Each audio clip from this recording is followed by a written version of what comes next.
hit with a contact tracing thing. So I am in quarantine, which is why I am not doing this down at the Capitol. This is the plan. I'm going to give you some basic opening remarks like usual. And then I think there's a way to raise your hand, but I don't see it on my screen. That's probably because I'm a host.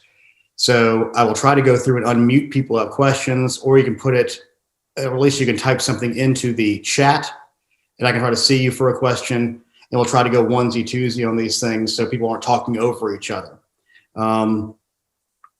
Again, I think everybody's been let in. I do have one question for y'all. I'm going to unmute them if I can find them again.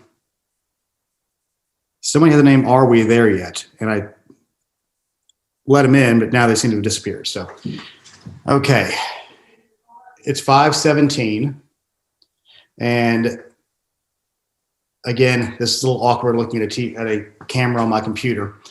And I hope the lighting's okay, but it's the best I could do in my dining room. So let's see. I think that's, I'm going to have to let people in occasionally still.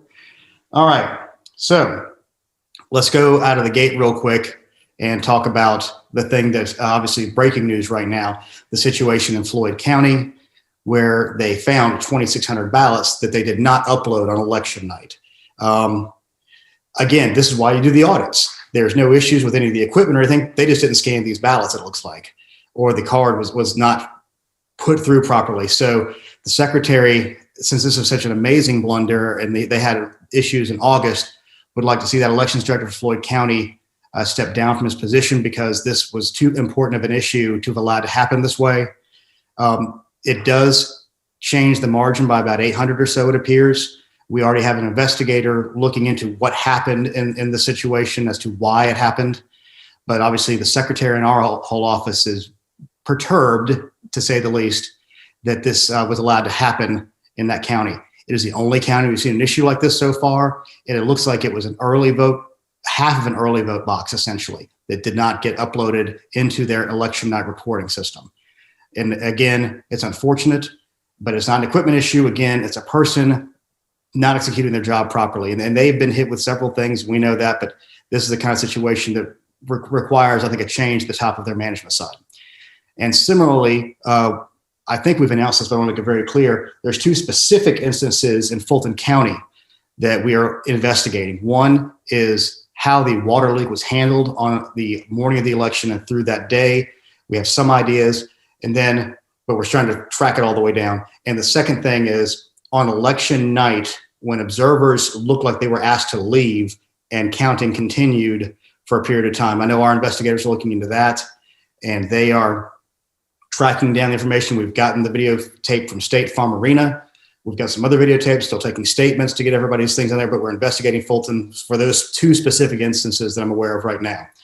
Another thing that's out there that I'm going to go about trying to explain is this not reality again, is this thing about our office weakening signature match. It didn't. It actually strengthened signature match, and it allowed people more time, better notification if there was an issue of either missing a signature or a mismatched signature. And to put some context to it, we got some numbers from, in 2016, there were 246,000 absentee ballots, of which there were 580 that had missing or inaccurate oath info. It basically means the signature wasn't there or it was wrong. In 2018, there were 454 out of 284,000. And in 2020, there's 2,011 out of 1.3 million. So it's running around that 0.15%. Now, we also have to realize is there's been a big change since 2014, 16, and 18 that was started building in 18 was once a ballot is in the system as having an issue, there are teams of Republicans and Democrats out there finding people who are on, that they perceive to be on their side of the aisle, going to help them cure these ballots. And we saw that a lot this time. So there were more ballots that would have been rejected, but they were accepted. And I know in Fulton County, we had a large amount of them come in. We had an investigator go and look at it. They had the voter ID. They had photocopies of the voter IDs to go with the ones that they were curing. There had been missing signatures or had invalid signatures. So nothing we're seeing here shows any kind of vast issue around this situation of absentee signature matching. It's just another canard that's not true. Another thing that happened is people are trying to say that Dominion voting systems have somehow switched votes or lost votes. And again, this audit is showing that, and I'll go into some of those numbers in a second. But as an example, in Pennsylvania, they used Dominion voting systems in 14 counties. In those 14 counties, there was 1.3 million votes cast. And that's about a 76% overall turnout. And the claim was that somehow Dominion deleted 946,000 ballots. They would have had to have had 160% turnout to allow for the 946,000 ballots to be removed. So again, it's just math. It's just not true. It's provably not true. And by the way, in those 14 counties where they used Dominion voting equipment in Pennsylvania, the president took 52.5% of the vote. So again, 76% turnout. All the stuff we're seeing is nothing's really coming to fruition as a real issue. There was another election lawsuit that was thrown out this morning in the Southern District. So we anticipate our process to continue. We are about accuracy, and we're about the process, and we're about following the law. So as I said in the first conference that I did with y'all at the Capitol on last Wednesday, we're going to follow the law and follow the process. You go through this county certification side, and Floyd failed to do that before they began the audit. But then we have to go through our risk limiting audit, which in this case triggered the hand auditing of every single ballot. And once that's done, and we are very well on target for Wednesday night, so far as of about an hour ago, 4.3 million ballots have been looked at and audited in the state of Georgia. And that's a good record. Now, that's just the first half. That's the physical looking at it. Now they have to do quality control, batch comparison, making sure that everything lines up and is the reality. But so far, from our checks with the with Voting Works and the teams on the ground, nothing is making us see any substantive change in the outcome. It's verifying what we saw on election night. What we are not going to do is we're not going to release piece by piece of this stuff, because what you don't want to do is have people aiming at a target. So once it's all put together, we will then be releasing all that data. And our plan is to have a website with all the tally sheets up, all the backup documentation up, all the process up. And I've been so proud of watching these counties live stream these things. I mean, the very first one was Burke County. They did a Facebook Live, and they're doing a really good job of being transparent and open. So on those fronts, we feel pretty, happy about where we're at on that front. We would like to be, we are still on path to make it to our Friday certification, which is vital to get the UACAVA ballots out on Saturday. So we are still aiming towards that target. We have no reason to believe that anything's coming to a point where it looks like it was really going to be substantive change in the outcome. The Floyd County situation was unfortunate. It was, bad management practice. We have an investigator to get to the bottom of what exactly happened, but that doesn't seem to be replicated anywhere else that we've seen so far. And that will change the vote count a little bit. It'll make it from, 14,155 down to 13,003 something.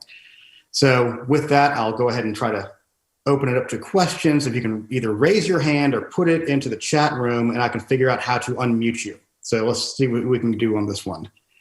Let's see who's here. Let's see. Anybody? We'll start with, if I can find him, Stephen Fowler, see if he's gotten anything for us. So I've asked you to unmute, Stephen.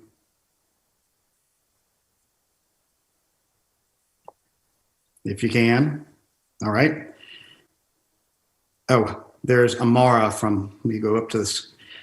Again, this is my first time, so I apologize. Amara, I'm going to unmute. How about now? Hi, yes. Can you tell us more about these 2,600 ballots that were not up?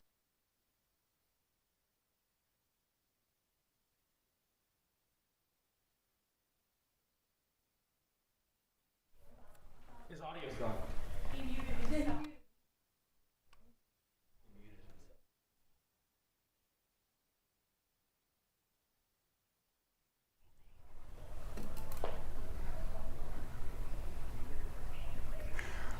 All right, so we are just hearing some breaking news tonight. The Secretary of State's office has confirmed 2,600 votes from Floyd County were not counted. This was just caught during the audit process.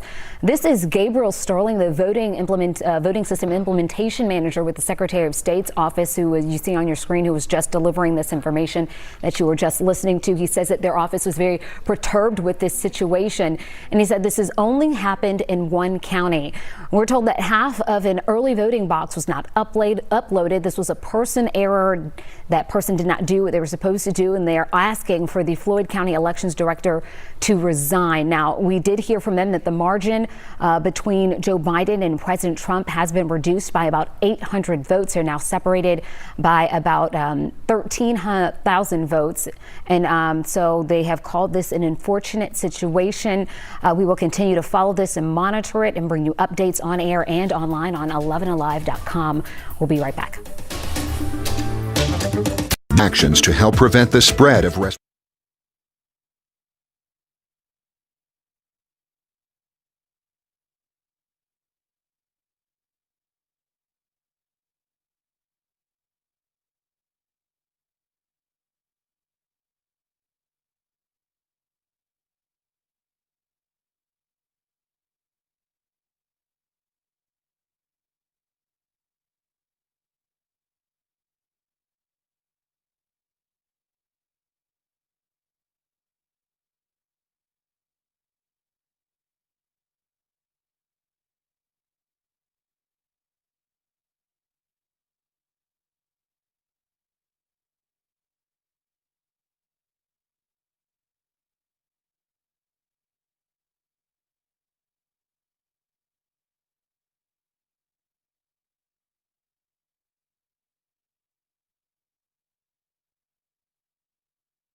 In Floyd, you mean?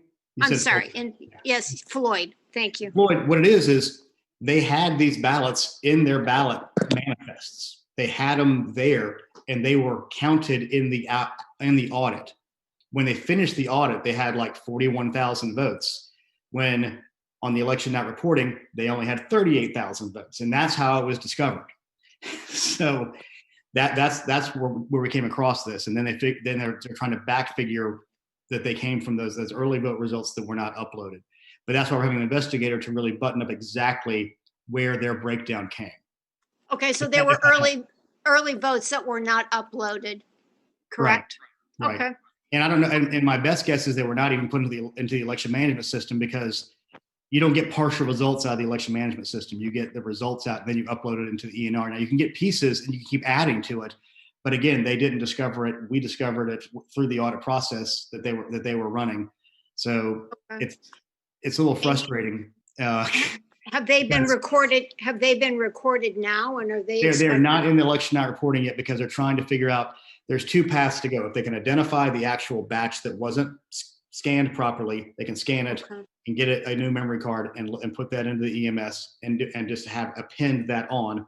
Or they have all the ballots there right now. They could do the entire county again, because if they can't identify which batch that one was from, they want to be able to, they can do the whole county again and then re-upload back out the stuff that they put into the election management system, put the new scans in, and then that would be what they load into the election night reporting that we would see as the public site, which we would then certify.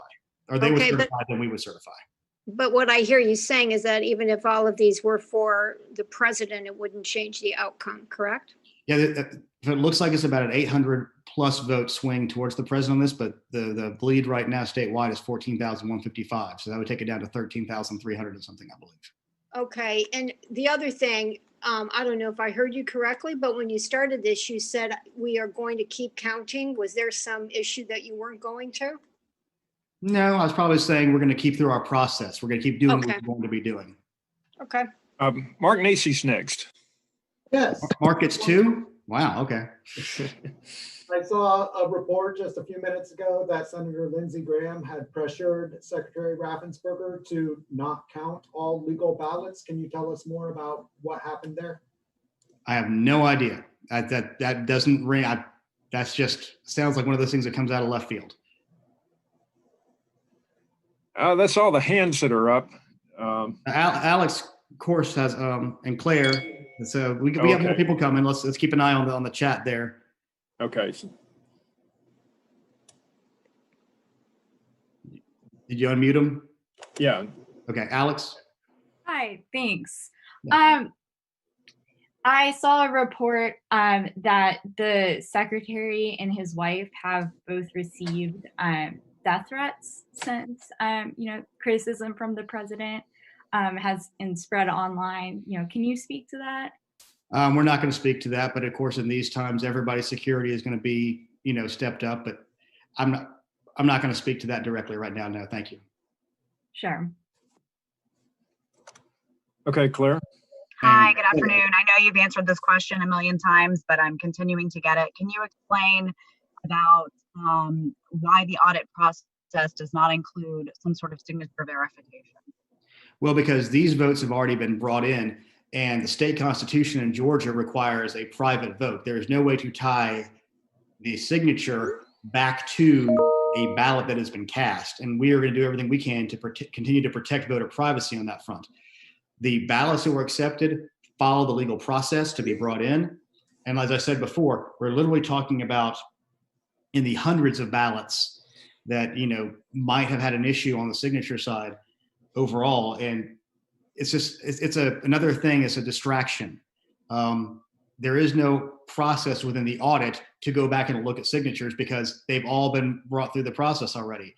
There are legal paths that if somebody has a challenge to these kind of things and they're concerned about the process, they can step in at the appropriate time, which would have been before we got to this point. And we've seen no hardcore evidence of broad, illegal voting done this way. But let me reemphasize, as I said, in every single election in the history of mankind, there are people who voted who shouldn't have. There are people who voted twice and shouldn't have. There are people who came from out of state and voted and shouldn't have. And we're going to track all of those down and hand them off. If we can find evidence, we will hand them off to the federal U.S. attorneys, to the attorney general, or to the local DAs if we can find the stuff to do that. Because any vote diluted is a vote denied. Because if anybody gets extra voting power where they shouldn't, it dilutes the votes of every single Georgian who's following the law. And it's very important.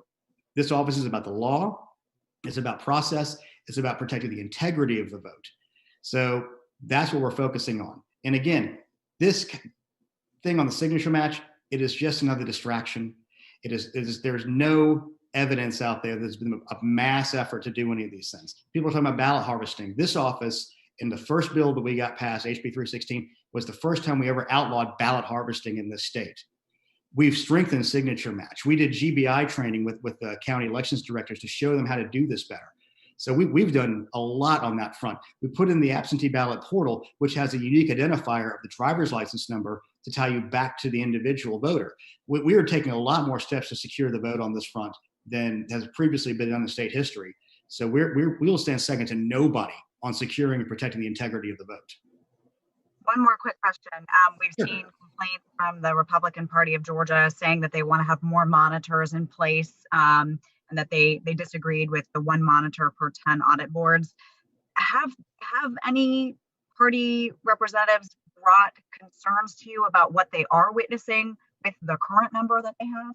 We've had a couple of things that have been brought up that we've investigated, we have investigators on. The main issue was the 1 for 10 was really because elections directors were worried about having actual space to do some of that stuff. And that was like a baseline minimum.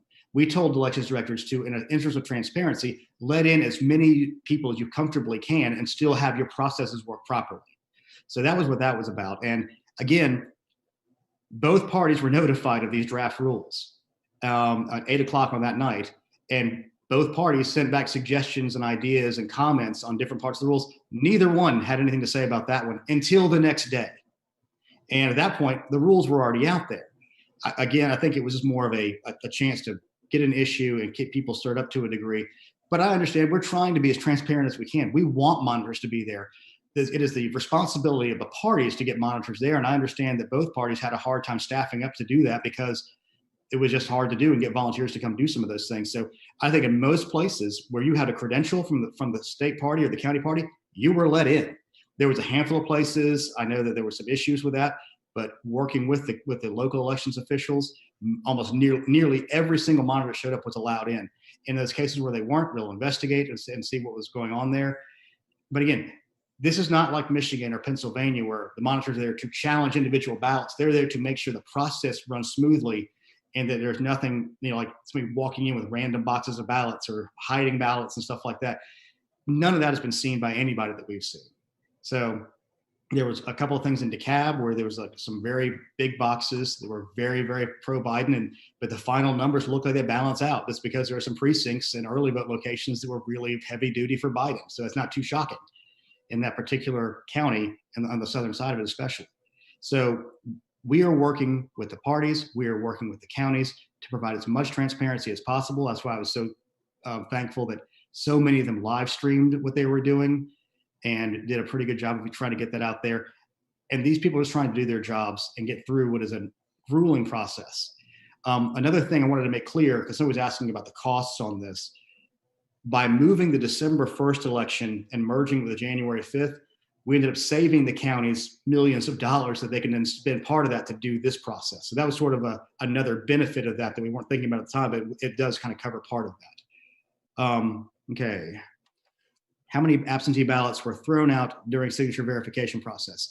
Again, we don't throw ballots out.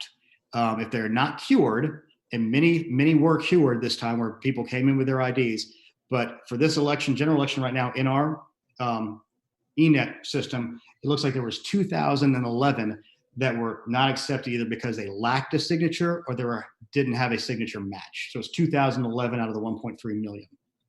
I think Julia Jester wants to ask a question. Are you on still, Walter? Hi, yes, Okay. I'm on. Thank you so much. Yeah. The Floyd County GOP had mentioned that it may have been a human error or it may have been an issue with Dominion software. Is there concern that it might be something with There is Dominion zero software? concern this issue with Dominion software. Okay, great. Thank you. It is a flat out, it's going to be a human error. It's going to be a management issue. We can see that. We got an investigator down there. And everybody who's talking about Dominion software having problems, again, it's a similar thing to Stacey Abrams 2 years ago saying she's going to ignore the outcome of the election. Frankly, Trump's margin's closer than Stacey Abrams' margin. And these continuing attacks on systems and people who are just doing their jobs is undermining people's faith in the overall outcomes of elections, be they on the left or the right. And what we ought to focus on, at least from our point of view, in elections is getting it right and being transparent so people on all sides of the spectrum can have faith in the outcomes of the election. Okay. Oh, you got Nick Wooten down there to unmute. I can't scroll as fast. Let's see. Here we go. Nick, could you get that unmute? There you go. Yeah. Hey, Gabe. Sorry, I came in a little later. I know that the Secretary of State is calling for the Floyd County Elections Director to step down from his position. Has there been any conversation between your office and the Elections Director over sort of what happened? We have been trying to get a hold of him since yesterday, and we've been unable to do so. He is in COVID quarantine. I don't know if his health situation right now, but we have been trying to do that. But we're left with no choice on this one at this point, since we're not getting the answers. We have an investigator down there. It looks like it was just a management issue on this front. Like I said, they didn't upload a card, or there was an issue on that side. But it's unfortunate. But I think there's just no other possible outcome at this point for that. Right. And just to clarify, when you say he's in COVID quarantine, you are talking about Secretary of State, right? No. I'm talking about the Elections Director in Floyd County. Okay. Cool. Yeah. I wanted to make sure. Yeah. More of that happening. I'm in COVID quarantine right now too. So what else do we got? Let's see. I don't see any other people raising their hands. There's a hand up at Blaine. Hi there. Thanks, Walter. Gabe, thanks so much for doing this. This is Blaine Alexander, also from NBC News. Quick question for you. Looking way ahead, potentially, after this process is done and the results are certified, do you anticipate possibly the Trump campaign still requesting a recount? And my question would be, what would that process look like? And specifically, how much would that cost? Okay. Under our state law, we would finish this audit, which is a hand touching and hand audit of every single ballot, all 5 million, I think 15,000 ballots, give or take. And we would then certify what is in the election management system for the state, okay, which is the county by county results that we have in the system. Then at that point, the president more than likely looks like he will be within the 0.5% margin to legally request a recount. Now, my personal hope and this office's hope is that common sense would prevail and they would say, look, you've already did a hand recount, nothing changed. Let's not do that. However, it is within the President Trump and his campaign's right to do this following the legal course as set down in our state law, which we said we are all about process and all about law. So if they do make that request, what happens is we would, in every county, in our procurement, we got a high-speed, high-capacity scanner for every county. Large counties have multiple ones of those. What we would do is each county would make a test deck, which they know the results of like 100 ballots. And it would be a mix, I believe, of ballot marking device ballots and hand marked ballots.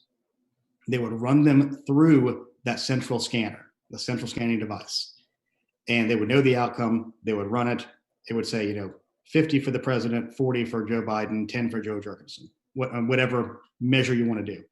It would come out, you look at the tape, and that's what the thing scans. So you verify the scanner is scanning properly. And then in the counties, you go through and you scan every ballot through that central scanner. And then you would get that machine count, because the scanner can scan both the hand marked ballot and the ballot marking device ballot and keep track of those. And that's how you would do the recount. That's the state election board rule, is how that is handled. It's a rescanning after you certify that the scanner is scanning properly. And then you would take those numbers, and I'm not sure if that would be a recertified number or not, because you don't anticipate seeing any real changes on those. You would have to re-adjudicate some of those ballots again. That would have been the third time on some of them to be re-adjudicated. And by adjudication, I mean the machine can't understand the voter's intent either by an overvote or a stray mark onto one of the election programs. But again, most adjudication in the general election was done in the United States Senate race in the hand marked ballots because of the jungle nature of that primary. People were voting for every Republican or every Democrat or every independent. There was lots of overvotes in that one. We saw very few of those in the presidential race. Does that answer your question, Blaine? I'll take silence as a no. Okay. Quinn Scanlon has got a question. Okay. Hey, Gabe, I'm just wondering, just to be clear, it's Robert Brady who the secretary would like to see step down? Yes. Okay, great. Thank you. That's it. Okay. And Mindy Larkham. Hey, Gabe. Hey. It's my understanding that the elections director has COVID, and then the second in command has a broken hip. So there was a volunteer that was running the election. We are Is that investigating that right now. That is similar to as my understanding. That's what I've been told, but I haven't been able to verify that. So I do not like saying things that I don't know to be factually for certain. So I don't like putting that out there, but that is my understanding. And I don't know if he has COVID or if he's just in COVID quarantine, to make that clear. And I did understand that the number 2 in command did break their hip. But again, I don't have independent verification of that. I mean, it was supposed to be on election day itself. So it is down to either the number 3 in the office, and I believe they have an election board member from the county who's kind of in there sort of leading the pack right now. But I don't have that independently verified yet. See another one from Blaine Alexander. Hi, Gabe. Again, sorry, I couldn't follow up because I was muted. I know. Very quick follow-up. Do you have a ballpark on how much that costs? No what idea. Would that cost? It's just manpower. We already procured the equipment, so it's mainly manpower at that point. Got it. Thank you, Gabe. Thank you. I think that's it. All right. Well, thank you all again. We will likely be doing these as we go forward and we begin the closeout of the audit process. We may do 1 or 2 a day, just to kind of keep y'all up to date as to what's happening. We're working on the public tool so that y'all can have that and see where the counties are. And again, so far, it looks like the audit is kind of tracking the way you'd expect the audit to track. If there's any changes, for the most part, it's 1 this way, 2 that way, 3 the other way. So it's kind of all evening out. I do not expect that there are going to be any massive changes from this audit, which is what we anticipated, because we know that the system we have works. And this just goes to give more evidence that it does work. And we want people to understand and believe that it works. So those people out there undermining this thing through, crazy over-the-top claims on cable news, if you have evidence, call us and let us investigate. We will investigate any credible lead somebody gives us. We also, if you believe there's this, you have evidence that rises to the level where it could have an impact on the election, go to court, present your evidence to a judge. That is the path we have in the state. This office and the Secretary Raffensperger will continue to follow the law and follow the processes laid out for us to follow, because that's his oath, to protect the integrity of this vote and make sure every Georgian's vote counts the way they intended, and that the will of the overall will of the Georgia voter is met. So we will continue that process. If somebody wants to present evidence that there's been some other big issue in the election, we have a court system. It stands ready to meet out your needs on this front. And you can present your evidence there. But going on cable news and going on Twitter, that's not evidence. That's supposition. And you can't, react to supposition. We have to just do our jobs. And that's what the elections directors around the state and this office will continue to do until we get to a certified election. And at the same time we're doing this, we're preparing for the January 5th election. We already have I think about 50 of the counties have sent their absentee ballots to print. We are finalizing those ballots, hopefully in the next few days, so we can have everything lined up so we can get the rollover list ready to go and get the UACAVA ballots out the door on Saturday. So with that, I say thank y'all, and we'll try to do this again. I apologize. It was a little, different than usual. I much prefer having the press conference so I can see y'all and get the questions that way. But hopefully I'll be out of quarantine soon. I can be back downtown, and you can see the secretary and we can see y'all, and it'll be a good time for everybody. But our plan is to get everything done by Wednesday for the audit, move to certification, and then prepare the Ubicaba ballots the other door for the January 5th election. We're going to continue to do our jobs regardless of the noise that might be going on around us. So thanks a lot, y'all.